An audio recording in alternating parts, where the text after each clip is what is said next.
el capítulo 9, versículos del 1 al 18. Entonces vamos a leerlo.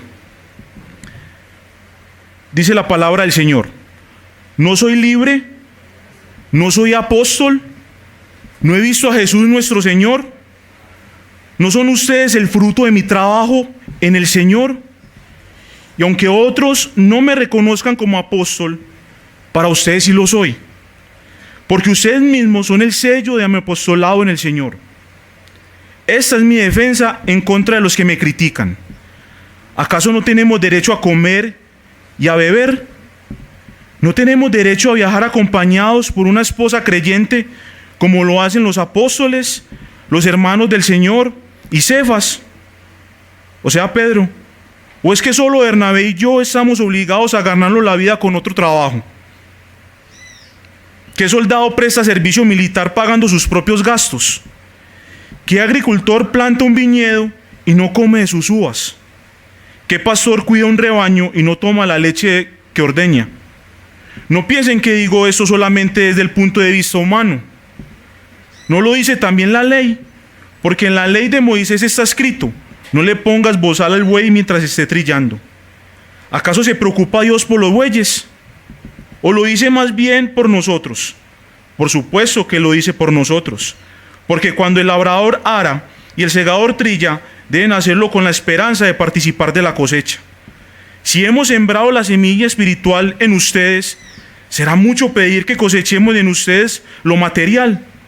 Si otros tienen derecho a este sustento de parte de ustedes, ¿no lo tendremos aún más nosotros? Sin embargo, no ejercimos este derecho, sino que lo soportamos todo con tal de no crear obstáculo al Evangelio de Cristo.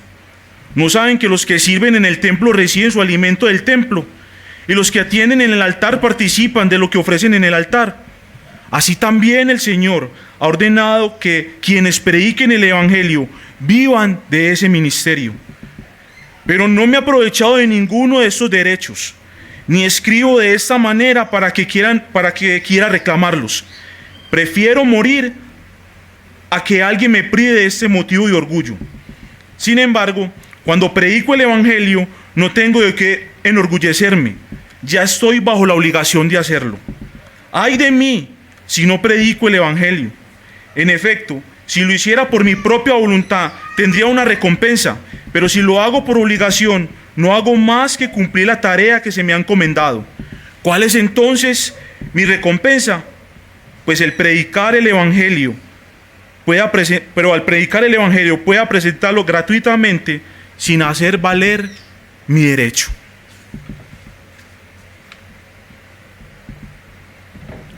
Aquí hay un problema en la iglesia de Corinto. Hay un problema que se están ya metiendo directamente contra el apóstol, y es están dudando del apostolado del apóstol Pablo, del apóstol Pablo. No es en Pablo. Están dudando del apostolado de Pablo. Están colocando en tela de juicio que él fue llamado por el Señor a hacer ese trabajo apostólico.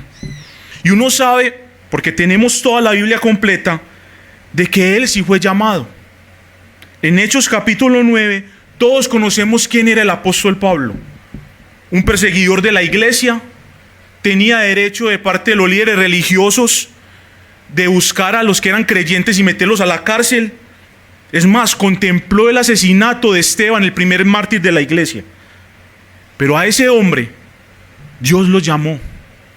De camino a Damasco, persiguiendo la iglesia, se le apareció el Señor Jesucristo resucitado. Y el Señor le dijo: Saulo, Saulo, ¿por qué me persigues?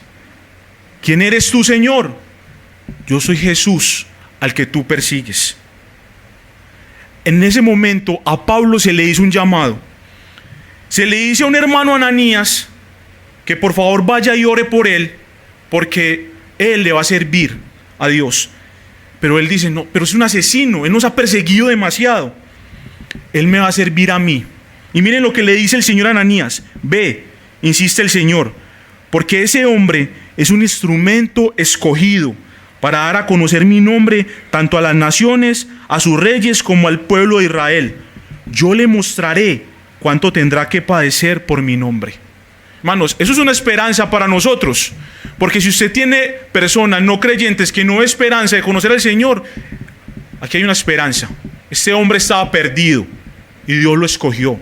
Y lo escogió como un instrumento para expandir el evangelio.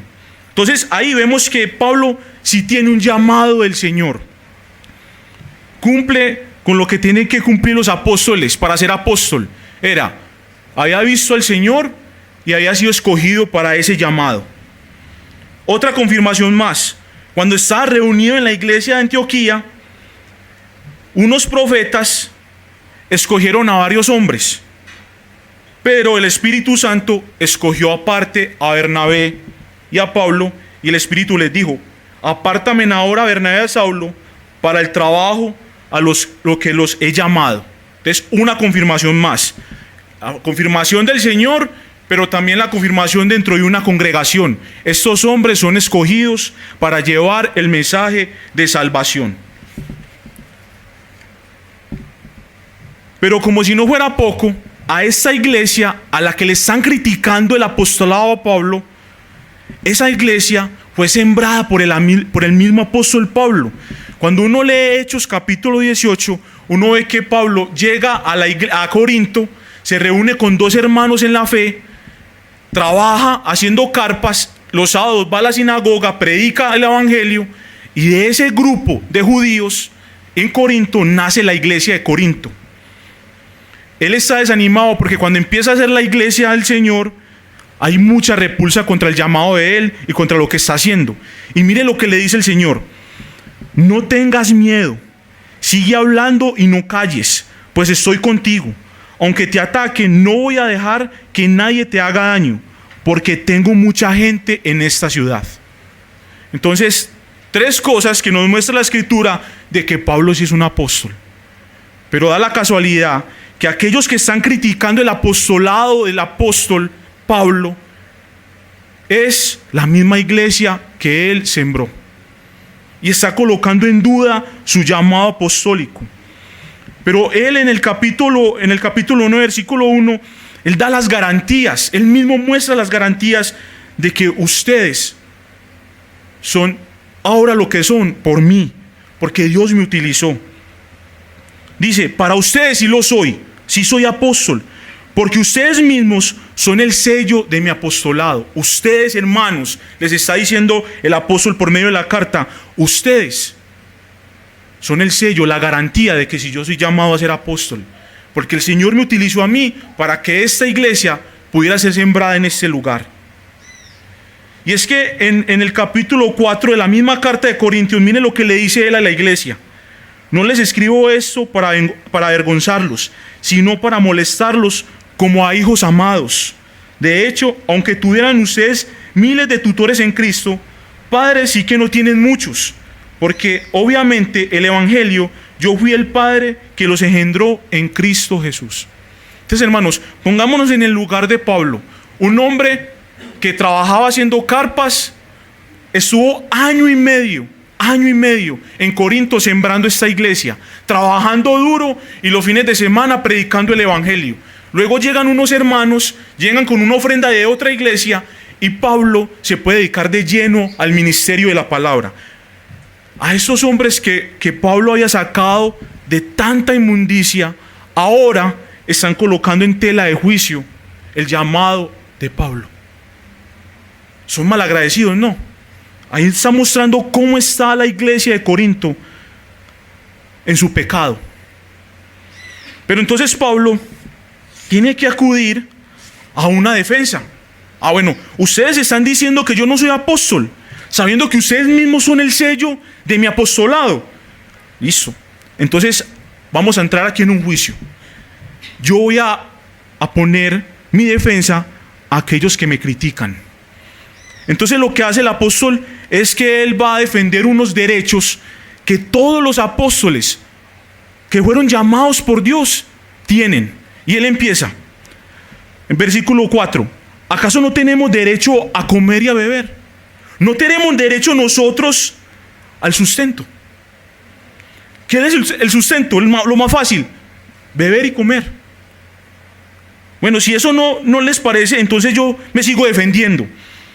No tenemos derecho a viajar acompañado por una esposa creyente, como lo hacen los demás apóstoles, Cefas y los hermanos del Señor. O sea, ese derecho lo tienen los apóstoles, y les voy a nombrar otro que es referente, Pedro, y los hermanos del Señor, los que le nacieron de María y José. Ellos, cuando van a otros lugares a predicar la palabra, van con sus esposas, y ustedes les dan el sustento para que vayan y prediquen el evangelio.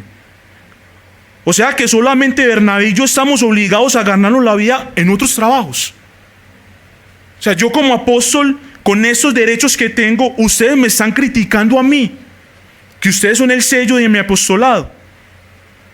Entonces, como si no fuera poco, él va a entrar en una argumentación con ellos y empieza a nombrar 3 trabajos que para ese momento cultural son muy conocidos, que son el trabajo de ser un soldado, el trabajo con la agricultura y el trabajo de pastoreo de ovejas. Entonces él utiliza esos trabajos para conseguir con su argumentación defendiéndose. Él dice: ¿qué soldado presta servicio militar pagando sus propios gastos? Son preguntas retóricas que tienen como respuesta: usted tiene toda la razón. ¿Qué agricultor planta un viñedo y no come de sus uvas? ¿Qué pastor cuida el rebaño y no toma leche ordeñada? Ahí está utilizando el primer argumento. Miren, así como esos trabajos de afuera se les tiene que pagar por lo que hacen, a nosotros también. A nosotros también. No piensen que digo esto solamente desde el punto de vista humano. Sigue el segundo argumento. Si no me creen con esos trabajos que están afuera, la Escritura también habla de esto. En Deuteronomio capítulo 25 dice: porque no le pongas bozal al buey mientras esté trillando. ¿Qué está diciendo el apóstol Pablo aquí? Ese buey que utilizan para trillar, usted se beneficia de ese buey. Él no le cobra salario a usted, no le cobra nada por ese trabajo. Entonces, por favor, si él está haciendo ese trabajo, no le pongan nada en la boca. Déjelo que cuando esté trillando, lo que levante, él se alimente de eso. Porque sería injusto que usted se esté aprovechando del buey y ni siquiera lo deje comer mientras trabaja. Entonces mire que él está utilizando argumento de trabajos que se hacen fuera de la iglesia, y si no basta, entonces yo voy a ir a la ley. La ley también habla de esto. Pero como estamos en una iglesia que es terca, que es dura de corazón, que está acusando al apóstol, entonces él sigue con su argumentación. Por supuesto que no lo dice por supuesto lo dice por nosotros la argumentación del buey, porque cuando el labrador ara y el segador trilla, debe hacerlo con la esperanza de participar de la cosecha. Si hemos sembrado la semilla espiritual entre ustedes, será mucho pedir que cosechemos de ustedes lo material. Si otros tienen derecho a este sustento de parte de ustedes, ¿no lo tendremos aún más nosotros? El apóstol sigue argumentando su derecho. Su derecho es que si otros vienen aquí, a esta iglesia de Corinto, y se benefician de ustedes, nosotros que hemos sembrado lo espiritual en ustedes, que es mucho mejor, ¿será que no tenemos derecho a lo material? Pero miren lo que sigue diciendo el apóstol Pablo. Nosotros no ejercimos ese derecho. Aquí está llegando a una conclusión. Hay unos derechos, pero nosotros no los ejercimos. Yo les estoy recordando, es porque ustedes me están acusando a mí. Pero yo tengo unos derechos como apóstol, pero yo no los he ejercido. No he ejercido esos derechos. Entonces aquí viene otro argumento más. ¿No saben de los que sirven en el templo reciben el alimento del templo, y los que atienden en el altar participan de lo que ofrece en el altar? Así también el Señor ha ordenado a quienes prediquen el evangelio vivan de este ministerio. Entonces el otro argumento es que todos conocemos la historia del pueblo de Leví. La conocen, ¿cierto? Cuando Dios reparte la tierra, al único que no le dio tierra fue al pueblo de Leví, a la tribu de Leví. ¿Por qué? Porque el Señor en Números 18 dice que Él iba a ser la heredad de ellos. y que ellos se iban a beneficiar de las ofrendas de los hermanos que traían al templo. Se beneficiaban de eso. ¿Por qué? Porque Él dice, yo soy la heredad de ustedes. Yo los sostengo a ustedes, porque ustedes están prestando un servicio sacerdotal a mí en el templo. Entonces no se preocupen por el comer. Las ofrendas que traigan a ofrecerme a mí, de ahí ustedes van a comer. Entonces Él acude a ese otro argumento con los sacerdotes del templo. Pero como si no fuera poco, Él dice, esto también lo dice el Señor. Y cuando uno lee, y yo creo que ustedes lo han leído y sé que lo han leído, Mateo capítulo 10, cuando el Señor llama a los apóstoles, Él les dice cuando los envía, no lleven cobre, no lleven plata, no lleven oro, no lleven ni siquiera una bolsa donde echar sus monedas, porque el obrero es digno de su salario. Porque cuando ellos llegaban a las ciudades a predicar, las personas los atendían a ellos. Pero hermanos, miren, yo no quiero que este mensaje suene como un mensaje, John está predicándonos aquí la prosperidad, y entonces ahora tenemos que darle todo a los líderes de la iglesia del pastor.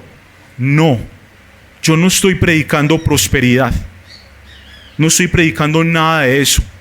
Odiamos el evangelio de la prosperidad, ¿cierto?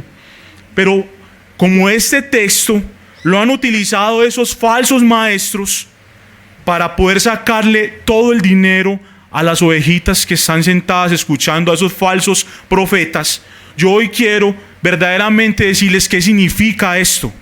Porque no significa que ahora todos tengamos que sacar la plata de nuestra billetera y dársela al pastor Wilcar o a mí o a cualquier otro líder de la iglesia.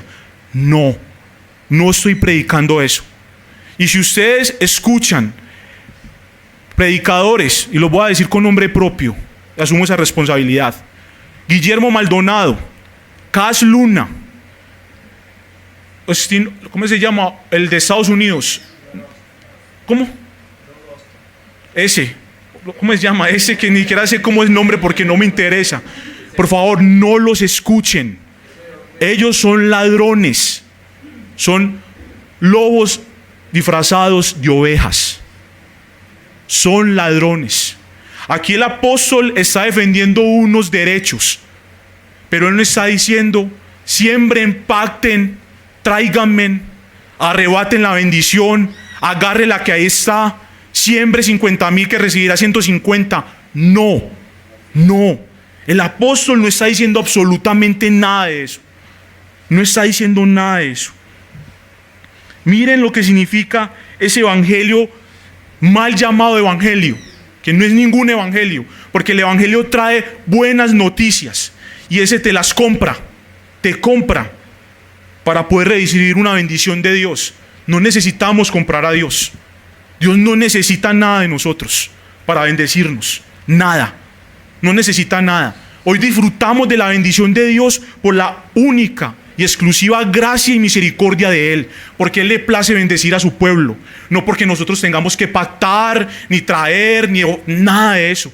Cuando nosotros traemos una ofrenda, en el tiempo de ofrendar, es porque somos conscientes de que Dios nos ha bendecido tanto, que lo que yo doy aún es poco, por todo lo que he recibido del Señor, y porque somos conscientes que este local paga un arriendo. No, nosotros nos beneficiamos de este local. Aquí no nos mojamos, aquí estamos bien, tenemos ventiladores. Entonces, no estamos diciendo ni defendiendo el evangelio de la prosperidad. Entonces, ¿qué es esa teología de la prosperidad? Esta teología de la prosperidad se enfoca principalmente en el hombre, no en Dios.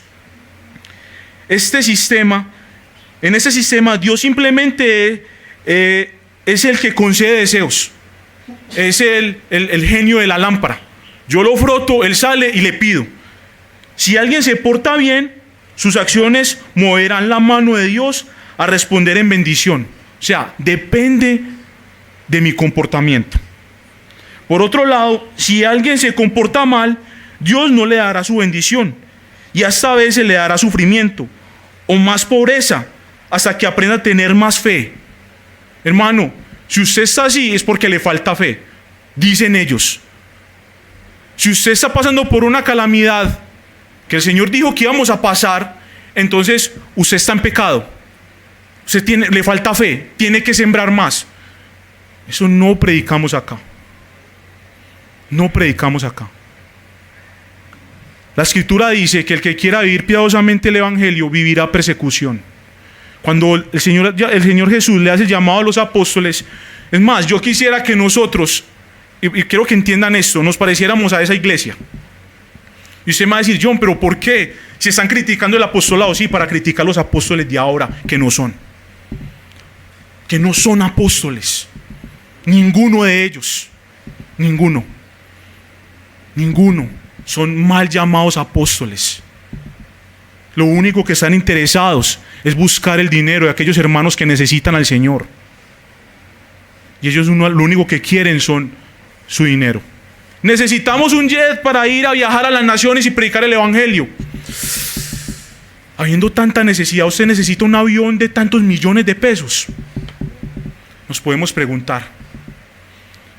O como una oración que me escuché yo de Guillermo Maldonado, haciéndole un reclamo a Dios sobre esto. Miren, Dios, afuera hay gente que tiene millones y millones, practican adulterio, son homosexuales, no te aman, se aborrecen los unos a los otros y tienen millones y millones. Señor, y yo que predico el Evangelio, que discipulo, que acompaño a parejas, ¿dónde están mis millones? ¿Qué es eso, hermanos? ¿Qué es eso? Eso no es el Evangelio. Eso no es el Evangelio. O sea que el Evangelio depende del dinero que yo tenga en mis bolsillos. Eso es el Evangelio. No, hermanos, eso no es el Evangelio. Porque entonces las personas creyentes en lugares donde no hay suficiente dinero, entonces no tienen el Evangelio, porque no tienen dinero. Eso no es el Evangelio. Si aquí dentro de la comunidad hay hermanos que Dios los ha prosperado, pregúntele al Señor para qué lo hace. Seguramente no va a ser para un sentido egoísta, sino para la expansión del reino de Dios. Voy a dar 3 razones que las encontré en Coalición por el Evangelio del hermano Collie Brown, y dice lo siguiente: el Evangelio de la prosperidad abusa de la palabra de Dios, la distorsiona, saca textos de su contexto para un pretexto, para simplemente poder sacarle dinero a las personas. ¿Y saben quién es muy bueno para distorsionar la escritura? Satanás. ¿Se acuerdan cuando fue a tentar al Señor? ¿Cómo le dijo? Escrito está también. Quiso utilizar un salmo para decirle al Señor que se podía tirar de la punta del templo.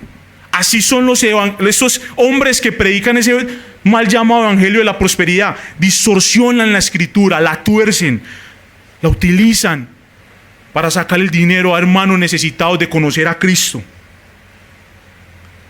Otra razón más para rechazar el evangelio de la prosperidad que dice este hermano es: el evangelio de la prosperidad roba la alabanza a Dios, se concentra en el hombre, en lo que el hombre tiene, en lo que el hombre puede conseguir,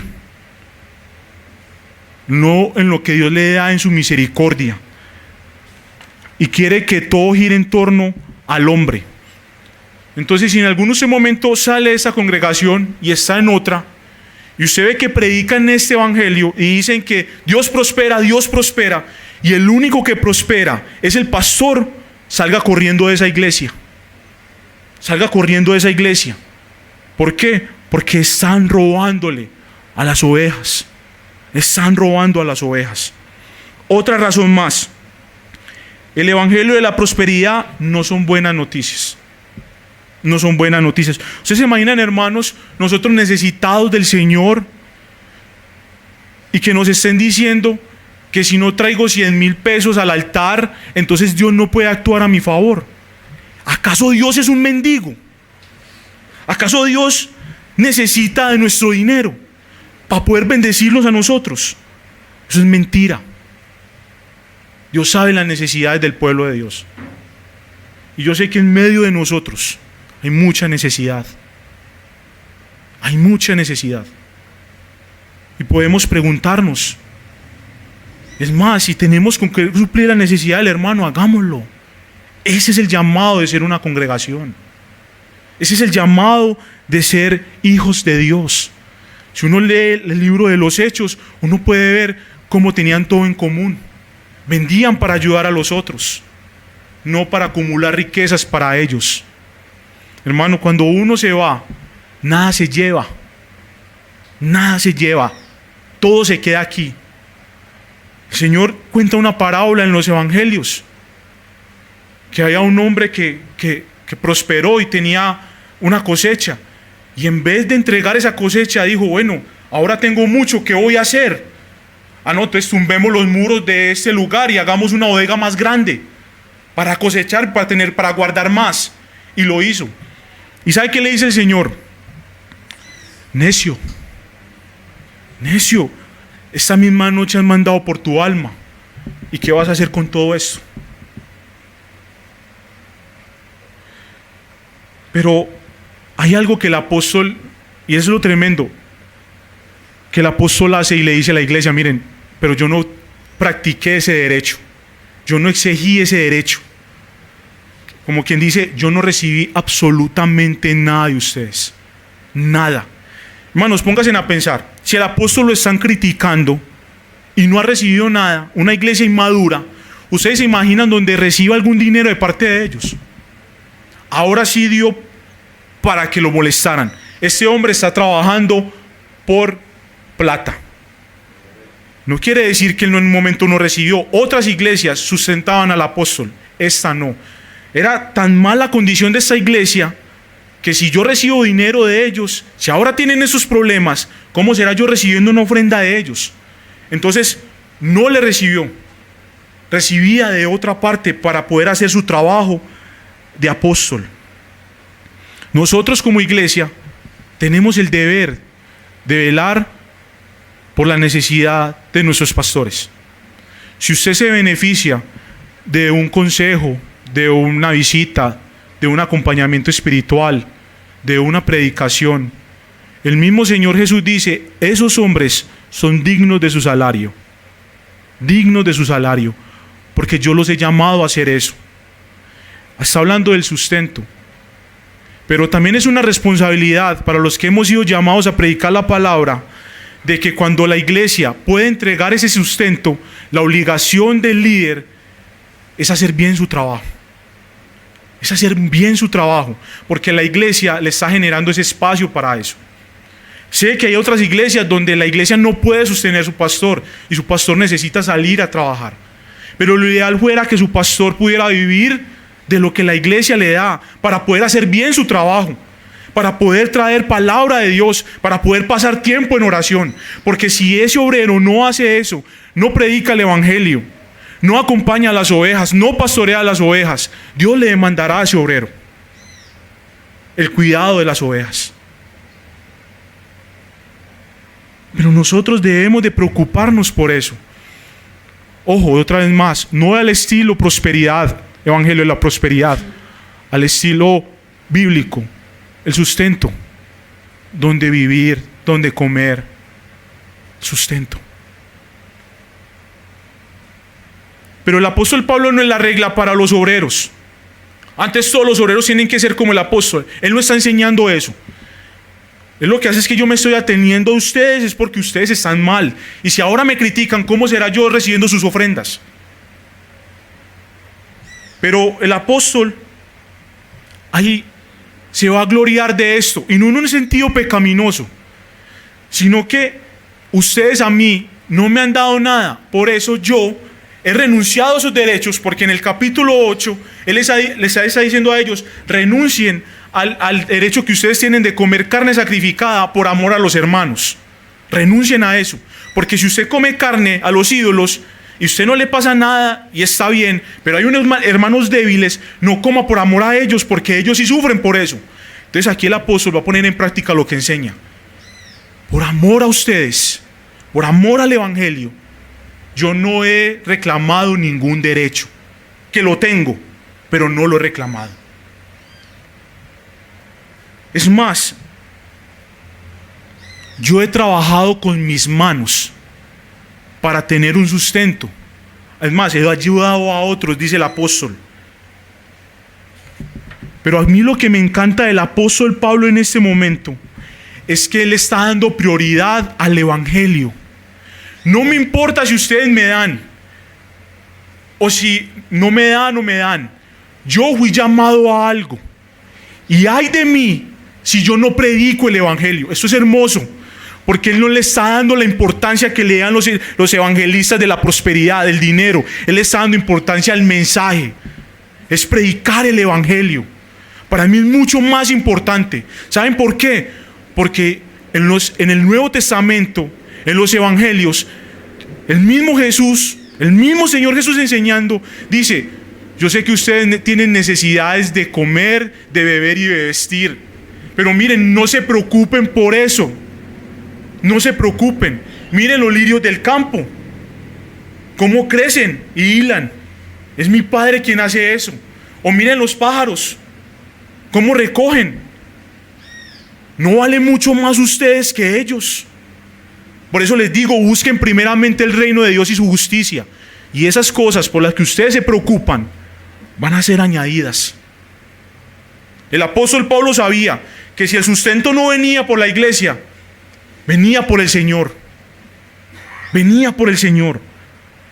Por eso, ay de mí si yo no predico este evangelio, porque no me interesa el dinero. Me interesa es predicar lo que el Señor me ha llamado a predicar, que es el evangelio. Eso suena como Jeremías 29. Miren lo que decía Jeremías: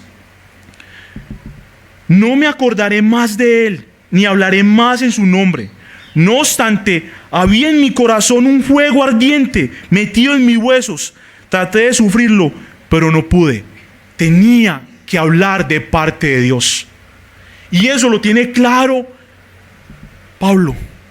Es más importante el evangelio.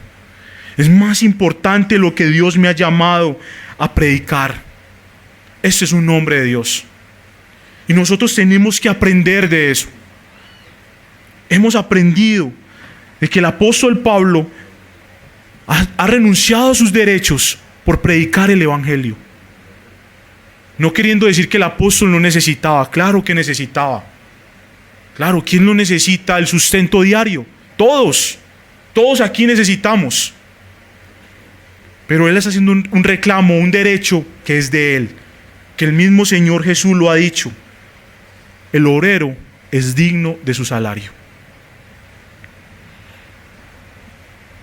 Pero como él ahora es un esclavo del Señor, ese orgullo de poder decirle a los corintios: no les he recibido nada a ustedes, ahora no lo puede hacer en el evangelio, porque él lo que hace, lo hace por imposición de Dios. Lo hace porque Dios lo llamó. Ese mismo ejemplo tenemos que tener nosotros. El evangelio. Si tienes un trabajo y Dios se prospera, es para ayudar a otros. Estoy totalmente seguro de eso. No es para hacerme millonario, es para ayudar a otros. Porque si una iglesia prospera, dentro de la iglesia no deberían de haber hermanos pasando necesidad. El Señor nos llama a ser dadivosos, a dolernos el otro.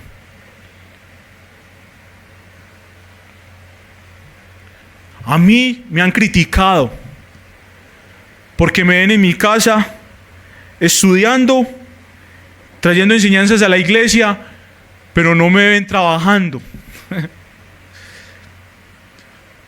Pero yo hago lo que el Señor me llamó a hacer, y es a predicar la palabra de Dios. Y gracias a Dios, porque me ha dado un negocio del cual yo puedo estar haciendo lo que el Señor me llamó a hacer sin tener que pedirle plata a nadie. Por amor al Señor, por el llamado de Dios. Igual ustedes, hermanos, si Dios les ha dado un empleo para trabajar y los está bendiciendo, piensen en aquellos que están pasando por necesidad. Ese es el llamado del Señor.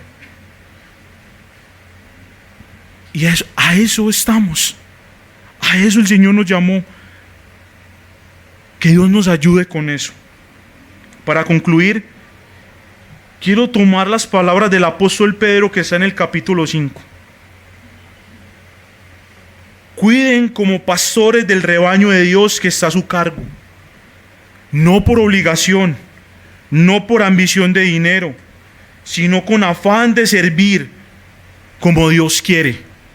No sean tiranos con los que están a su cuidado, sino que sean ejemplos para el rebaño. Esto no es solamente para el pastor. Yo sé que aquí dentro de la comunidad hay hermanos que pastorean. Hay hermanos que cuidan a otros, que se reúnen en semana, que vienen aquí en la iglesia, grupos pequeños. Estamos llamados de parte del Señor a cuidarnos los unos a los otros. Y no por una obligación de que me paguen. Porque si fuera por eso, aquí dentro de la congregación hay mucha gente que debería tener un sueldo.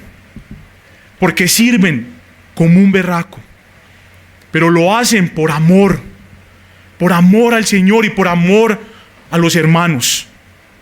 Porque saben de a dónde los sacó el Señor y ahora lo que son.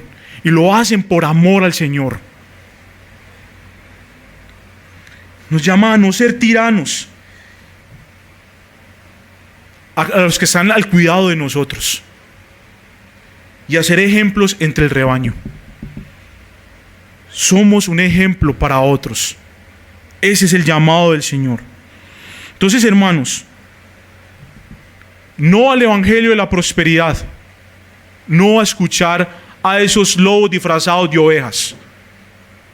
Sí ayudar a la congregación, a la necesidad de la congregación, sin ser obligados por medio de mentiras y engaños. Y a cuidarnos los unos a los otros, porque ese es el llamado del Señor. Amén. Vamos a orar.